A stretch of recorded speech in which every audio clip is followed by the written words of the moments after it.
Hey, in this installment of Project REM-Charger, our 513 cubic inch REM-Charger powered 4-door Dart sleeper, the REM-Charger, we're going to continue the teardown of the 440 engine, which will be turned into a 513 Max Wedge clone. We're going to pull the heads off, but before we do that, we want to show one thing.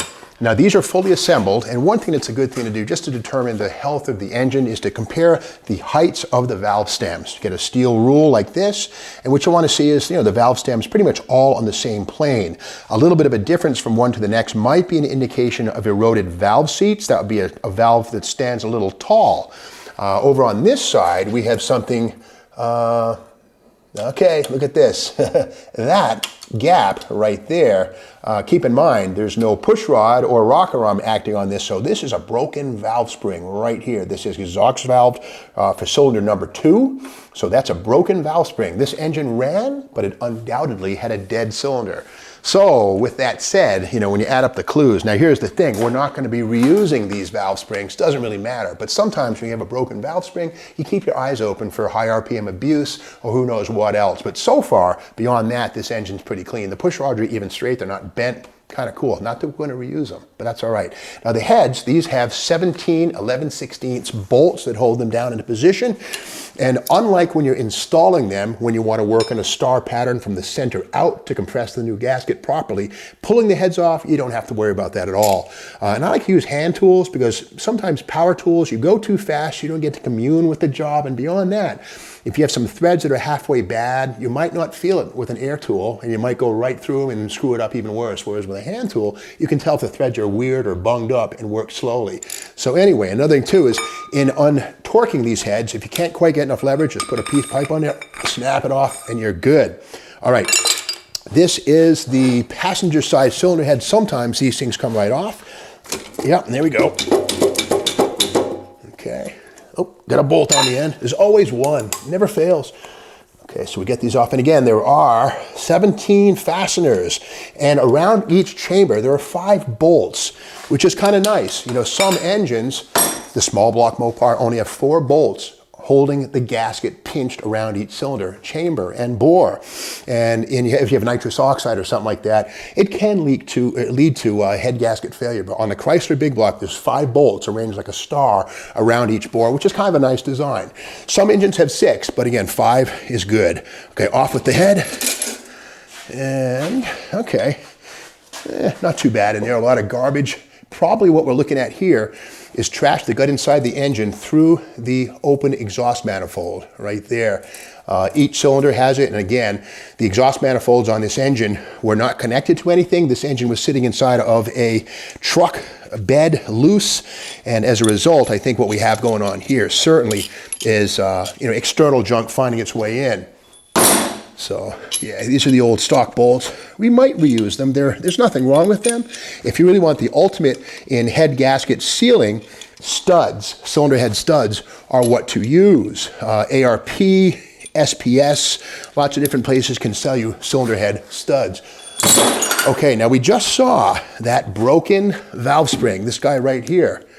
And here is your proof. There's the collapsed spring. And look at that. Oh, look at that valve, all mushroomed. And that's not good. That's definitely a cylinder that was not functioning properly. No cylinder pressure when that valve is open all the time. But with that said, this is a great example of what a wedge head looks like. You can see right here, it's sort of a wedge-shaped chamber, deep at one end, shallow at the other one. There it is, the wedge, Max Wedge. And the term Max Wedge basically is Chrysler's term for the maximum performance version of the Wedge V8, Max Wedge, or REM-Charger for Dodge, Superstock for Plymouth. Now there's a difference between a wedge and a Hemi. What is that difference? Let's take a peek. This is a 1964 race Hemi cylinder head right here. And you can see right here, difference between a Hemi chamber and a wedge chamber. Clear as day. The beauty of the Hemi chamber is the valves go inboard toward the center of the bore where they're not shrouded by the cylinder wall, whereas on the Wedge, they are.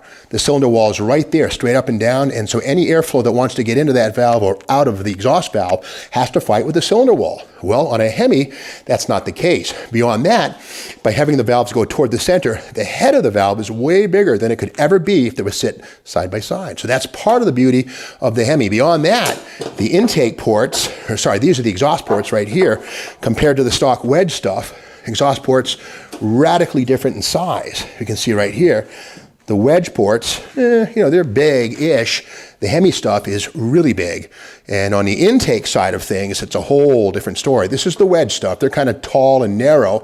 And again, these are standard Wedge goodies. The Max Wedge is probably 20% larger. But with that said, even the Max Wedge has no comparison to the mighty 426 Hemi right there. That's the beauty of the Hemi right there, the breathing capability right there. And again, the street Hemi was used from 66 through 71, the race Hemi 64 and 65. And a little further than that, let's take a peek at the underside right here. Now this is a 64 iron Hemi, and it's called a K-head. This surface right here is straight ahead flat right there. On 66 through 71, this is curved to make room for an optional power steering pump.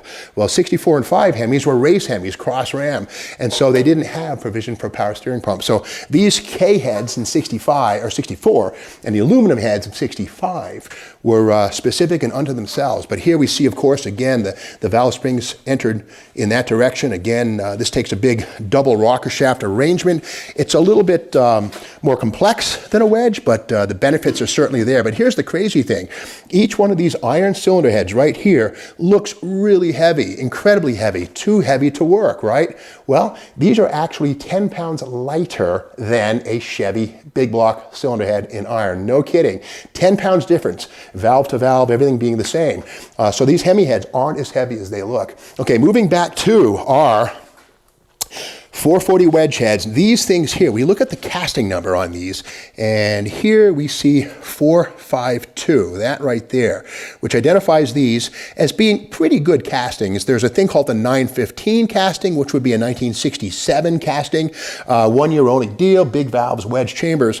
The 906 was also a classic. The 452 came along about 1971, 72, and the beauty of these things is that they have the same big ports and nice throats, and what is it, 208, 174, I believe, 208, 165, I think it is. Anyway, pretty big valve sizes. The only thing is that these have hardened seats, the exhaust seats on the 452 heads. So these are the ones to get if you're worried about valve seat erosion with unleaded gasoline. So the 452 head, not a bad thing.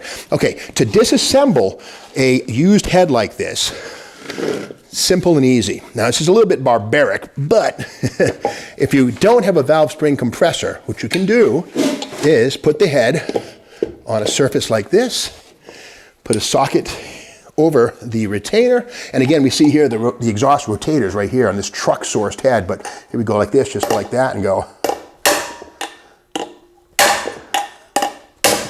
Oh, okay, well, there's one, but see right there, one of the two little locks, these little guys right here, has come loose. There's still another one to go. But we're gonna knock that baby out of there. I hope. Ooh, that's not good.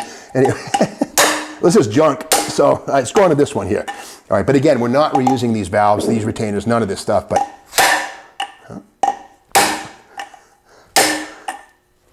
well, you get the point. I don't want to waste too much time with that, but you can absolutely get these things apart with a hammer. It's the only thing that can sometimes happen is the head of the valve will be impacted down into the wooden or metal work surface of the table, and you can actually break the head off the valve. The stem and the valve head will separate. It's one way of getting it apart, but it also destroys the valve. But with that said, you don't generally use old valves like this. It's far better to get brand new stainless steel valves, which are like, I don't know, 15 bucks a piece. So reusing old valves is something people used to do, and you don't anymore. So banging them with a hammer is not a really big deal. With that said, said, these 452 iron castings are interesting. Back in the 80s, these would have been a couple $100 at the swap meet. Now they're $50 maybe. The reality is you can actually get aluminum cylinder heads from an outfit like 440 Source, fully assembled, complete with 214 intakes up from the 208s, 171 exhausts up from the standard, I think 168, whatever it was. Send me an email. But with that said, the new ones are aluminum, they're fresh, they have seats, and they're like maybe $1,200, maybe, for the cheap ones, the stealth type. Of course, Edelbrock also sells all kinds of aluminum cylinder heads. Indy sells all kinds of cylinder heads for wedges, but again, for as little as $1,200 or so, you can buy a set of aluminum reproduction heads from 440 Source. So it really doesn't pay to spend $600-700 to have a set of iron heads reconditioned at the machine shop, unless you have an original numbers matching engine or something like that. So that's the story of these. Let's go back to the engine for a second. Here's the head gasket. Now this one here, this is not a composite gasket, could be an original gasket. This is the steel shim, probably a 10,000ths thick item right there. It's looking pretty good. There's no signs of any kind of blowout from between the two of them. So I would have to say that for the most part, this rust inside of here is junk that got into the engine through the open exhaust manifolds during storage. Kind of a warning there. But again, we're going to take this thing 30 thousandths over. At the top of each bore, I don't feel much in the way of a ridge. That's really, really good news. But let's pull off this one here. This is the driver's side head, and it comes right off. That's sweet. Of course, there's one bolt still down here. We'll just unthread that puppy. And again, these heads are not too heavy. That's one of the beautiful things about the Chrysler Big Block. The heads are not horrible in terms of what they weigh. And this one here, we don't see any valves hanging down, so no broken valve springs on that one. And here we have it, the short block. This is sort of a generic engine shop term. The long block would be an engine with cylinder heads. Short block would be the block on down with crank and rods and pistons. Speaking of which, in the next video, we're going to tear this puppy apart and see if we're lucky with the crankshaft or not, and that's coming up in a second. If you like this video, be sure to subscribe to the Steve Mignogna YouTube channel. And if you want to catch up to where we are so far, by all means, binge away. There are, I think, 12 or so videos on the Project REM-Charger from the very beginning when we had it shipped here from Texas to this one right now, where we're stripping down the 440, getting it ready to be maxified and installed to become Project REM-Charger.